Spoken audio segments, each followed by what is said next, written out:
Hello! What's up mga idol? So ngayon, panibagong kagwapuhan na ulit tayo mga idols, no? So ngayon, kung makikita nyo mga idol, nakahiga na yung ating client dyan kasi ready na siya para tatuan mga idol. So yung gagawin natin dito is cover up tattoo. So napakatagal na nagtattoo ni boss, no? So you know, almost many years na yung pag-inquire niya sa akin mga idol para i-cover yung tattoo niya ngayon. So syempre ngayon lang nagkatagpo yung aming landas kasi nga ngayon lang siya naka-free. So yun, syempre yung design na i-cover natin dyan mga idol is request pa din yan ng ating client. So yun, masabangan nyo na lang mga idol kung makakover ba natin yung kanyang old tattoo. So syempre respect pa din sa nagtattoo niya, no? So sa kaibigan ni idol. So shoutout nga pala ni Boss Idol Lance. So si Lance yung ating client ngayon. So yun, syempre shoutout pa din sa ating sponsor Big Waps Cartridges at saka sa Brown C. So yun, at hindi mawawala yung ating mga shoutout mga idol kasi mahal natin yung ating mga followers mga idol. So syempre unahin natin si Girwens Brian. So palagi na lang itong nagpapa-shoutout mga idol, no? So shoutout sa idol Brian, pa-shoutout idol.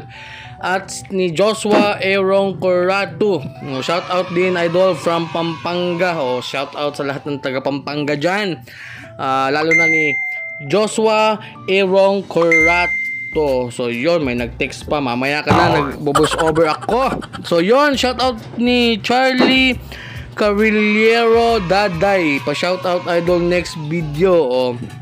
Shoutout na kita idol Charlie, ha. So yun, at ni Rolly Kahansa Tuani, paano to?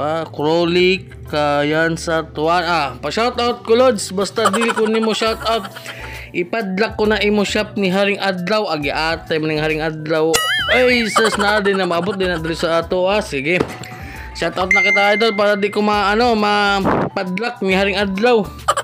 So yun lang muna yung ating mga shoutout mga idol kasi nga medyo may kilay ang ating video ngayon. At yun, balik tayo sa ating tatuan mga idol. So syempre dyan, nag-highlights na tayo dyan.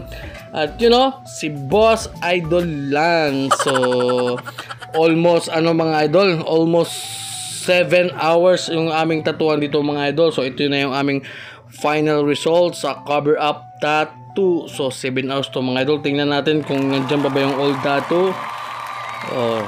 Tingnan nyo mga idol, meron ba? So tayo na humusga mga idol. Basta yun lang yung ating nakayanan.